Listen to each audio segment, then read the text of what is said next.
మిగిలిన స్తోత్రాలన్నీ ఒకెత్తు తక్కెట్లో, ఒక్క దక్షిణామూర్తి స్తోత్రం ఒక్కటే ఒకెత్తు. ఎందుకో తెలుసా? మిగిలిన ఏ స్తోత్రమైనా భగవంతుణ్ణి పొగుడుతుంది.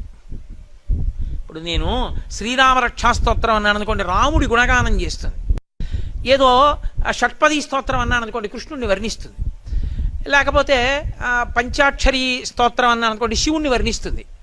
దక్షిణామూర్తి స్తోత్రం అలా వర్ణించదు. నాకు నా గురువుకి తేడా లేదంట. అందుకే ఆ శ్లోకాలు మీకు జ్ఞాన సాధకములు.